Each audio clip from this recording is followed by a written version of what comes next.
Hello दोस्तों, स्वागत है। मैं आपका दोस्त टोटल व्लॉग्स। आज हम पंडित प्रदीप जी मिश्रा के माध्यम से सुनेंगे महत्रोपा, तो वीडियो के अंत तक जरूर बने रहें। अधिक मास का महीना चल रहा है, पुरुषोत्तम मास चल रहा है, मलमास चल रहा है। इस पुरुषोत्तम मास में 13 जून को अधिक मास पुरुषोत्तम मास की शिवरात्रि पड़ेगी। 13 जून अपने अपने घर में रहकर ऑनलाइन आस्था चैनल पर, सोशल मीडिया पर, टीवी पर शाम को 7 बजे आप और हम सब मिलकर पार्थिव शिवलिंग का निर्माण कर पुरुषोत्तम मास में पूजन करें। 13 जून 2026 शाम को 7 बजे पार्थिव शिवलिंग सब बनाकर रखना। अपने अपने घर में पार्थिव लिंग बनाकर रखना, मिट्टी का शिवलिंग बनाकर रखना।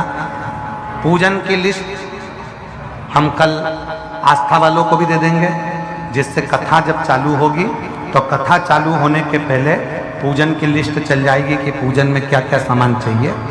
कथा समापन के बाद भी पूजन की लिस्ट और कथा के बीच में भी पूजन की लिस्ट चलवाएंगे, जिससे आप लोगों को मालूम पड़े कि अभिषेक में पूजन में क्या क्या सामान चाहिए। पार्थिव शिवलिंग का पूजन, पर उस पूजन में 5 चीजें जरूर चढ़ाना। वो 5 चीजें कौन सी हैं आप उनको लिख लीजिए। जो ज्येष्ठा के महीने में जो अधिक मास आया है, उस अधिक मास की शिवरात्रि पर जब अपन 13 जून को अधिक मास की शिवरात्रि पर शाम को 7 बजे अभिषेक करेंगे ऑनलाइन, तो उसमें 5 चीजें जरूरी है। तो प्रिय दर्शकों को इस वीडियो में पंडित प्रदीप जी मिश्रा के माध्यम से 13 जून को होने वाली पार्थिव शिवलिंग के पूजन की सामग्री बताइए है, जिसमें से 5 सामग्री जो सबसे महत्वपूर्ण है उसे ध्यान से सुने। पहले नंबर पर शमी पत्र। शमी पत्र ज्येष्ठ के महीने में जो शिवरात्रि होती है, उस शिवरात्रि पर जब हम शमी पत्र शिव को चढ़ाते हैं पार्थिव पूजन में, तो हमारे घर में कोई भी व्यक्ति अगर रोग से ग्रसित है या बीमारी उसको आने वाली है या बीमारी से कोई दुख है, तकलीफ है, तो शमी पत्र चढ़ाने से वो दुख उसका समाप्त हो जाता है, उसकी बीमारी मिट जाती है। तो पहले नंबर पर शमी पत्र। दूसरे नंबर पर आंखें अक्षत 11। अक्षत जानते हैं? चावल 11 चावल के दाने सेगे आंखें, वो शिव जी को चढ़ाना है। अक्षत कार्य सिद्धि के लिए अपन को 11 समर्पित करना। दूसरे नंबर पर अक्षत। तीसरे नंबर पर बेलपत्र। केवल 1 बेलपत्र भगवान शिव को समर्पित करना। बेलपत्र सुख समृद्धि के लिए चढ़ाएंगे।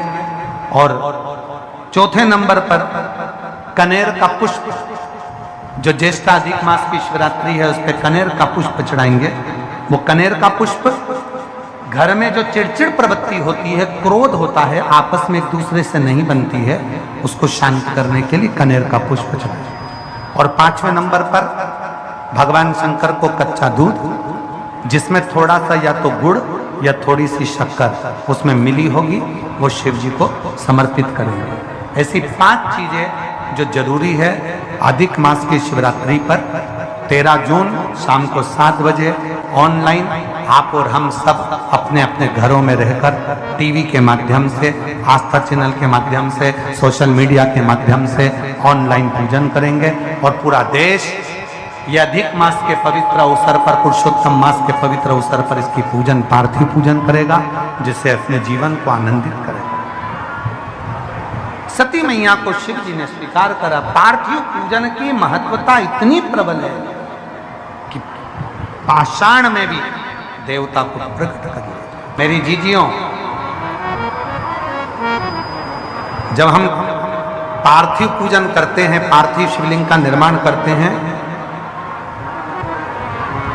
तो उस पार्थिव पूजन में जब हम दिल से बाबा को जो कहते हैं, बाबा उसको स्वीकार करते हैं। भगवान श्री राम जी ने पार्थिव पूजन करी थी जिस समय लंका का ऊपर आक्रमण करने जा रहे थे, सेतु बांधने जा रहे थे।